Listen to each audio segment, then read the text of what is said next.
Governor Newsom kills bill to help return land to black families. California Governor Gavin Newsom vetoed a bill Wednesday that would have helped black families reclaim or be compensated for property that was unjustly taken by the government. The bill would have created a process for families to file a claim with the state if they believe the government seized their property through eminent domain due to discriminatory motives and without providing fair compensation. The proposal by itself would not have been able to take full effect because lawmakers blocked another bill to create a reparations agency that would have reviewed claims. I thank the author for his commitment to redressing past racial injustices, Newsom said in a statement. However, this bill tasks a non-existent state agency to carry out its various provisions and requirements, making it impossible to implement. The veto dealt a blow to a key part of a package of reparations bills the California Legislative Black Caucus backed this year in an effort to help the state atone for decades of policies that drove racial disparities for black Americans. The caucus sent other proposals to Newsom's desk that would require the state to formally apologize for slavery and its lingering impacts, improve protections against hair discrimination for athletes, and combat the banning of books in state prisons.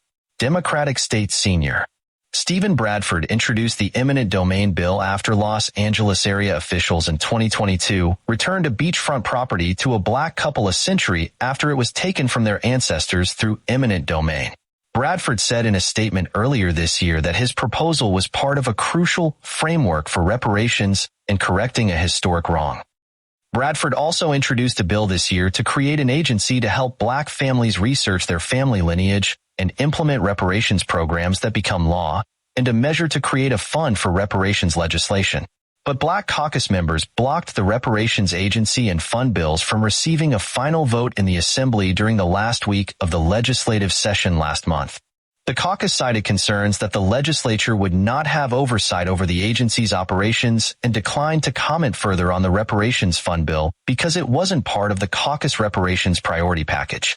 The move came after the Newsom administration pushed for the agency bill to be turned into legislation allocating $6 million for California State University to study how to implement the Reparations Task Force's recommendations, according to a document with proposed amendments shared by Bradford's office. Newsom's office declined to comment to the Associated Press last month on the reparations agency and fund proposals, saying it doesn't typically weigh in publicly on pending legislation. The administration's Department of Finance said earlier this year it opposed the eminent domain bill because it was not specifically included in the budget.